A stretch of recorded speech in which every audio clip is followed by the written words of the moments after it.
Saudaraku, selamat pagi. Kami sapa saudara sekalian dengan renungan singkat pagi ini yang saya beri tema Mengapa Yesus begitu istimewa bagi kita. Teksnya diambil dari 1 Petrus pasal 3 ayat 17-18.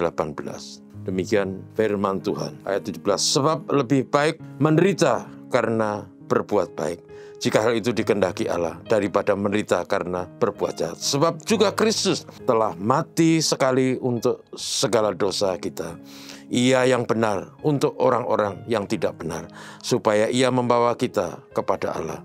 Ia yang telah dibunuh dalam keadaannya sebagai manusia, tapi yang telah dibangkitkan menurut roh. Demikian pembacaan firman Tuhan, saudaraku. Mengapa Yesus begitu istimewa bagi kita?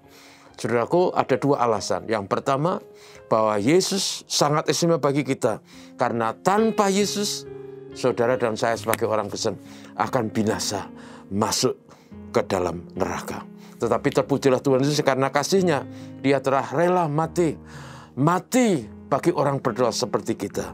Di dalam dunia ini banyak orang yang sangat senang kalau melihat orang yang jahat dikeroyok, dibakar, disiksa.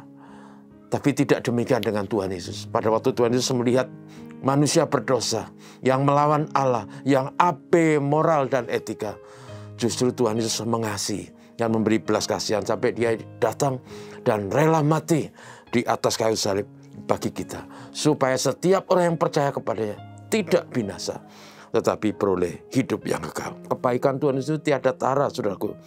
Karena itu apa yang dilakukan Yesus dalam pelayanannya dan pengorbanannya itu, yang kita terima itu disebut anugerah. Saudaraku, apa sih anugerah itu? Anugerah adalah pemberian dari Tuhan, cuma-cuma, yang sesungguhnya orang yang menerima itu tidak layak.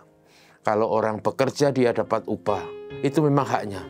Makanya kalau orang bekerja dan upahnya terlalu sedikit, mereka mengadakan demonstrasi, mogok kerja, menuntut kenaikan upah, dan seterusnya. Tapi saudaraku, yang namanya anugerah bukan. Anugerah itu adalah pemberian tanpa syarat yang diberikan kepada seseorang yang sesungguhnya orang itu tidak layak. Dan itulah yang terjadi dengan Yesus dan kasih-Nya kepada manusia berdosa. Yang sesungguhnya manusia berdosa itu layak untuk dihukum. Tapi Yesus rela mati. Itu sebabnya sekali lagi saya katakan, Yesus begitu istimewa bagi kita. Yang kedua, saudara, teks kita mengatakan bahwa Yesus itu yang telah dibunuh dan mati demi kita, bangkit kembali. Jadi Yesus itu adalah pribadi yang telah mengalahkan maut, yang hidup, dan karena itu berjanji kepada setiap orang yang percaya. Dia berkata, akulah kebenaran dan kehidupan. Barang siapa percaya kepadaku, dia akan hidup walaupun sudah mati. Akulah kebangkitan dan hidup, kata Yesus. Saudaraku, Yesus menjamin. Itu sebabnya kalau kita sungguh-sungguh percaya, saudaraku, kita diampuni karena ditebus, tapi juga kita dijamin karena Yesus yang menjamin itu adalah Tuhan yang hidup, yang mengalahkan maut, yang bisa menjamin setiap orang yang percaya di dunia yang akan datang. Itu sebabnya pertanyaan tadi, mengapa Yesus begitu istimewa? Karena Yesus telah membayar lunas kita, diselamatkan dari api neraka. Dan Yesus yang istimewa itu adalah Tuhan yang rela mati, tapi bangkit kembali.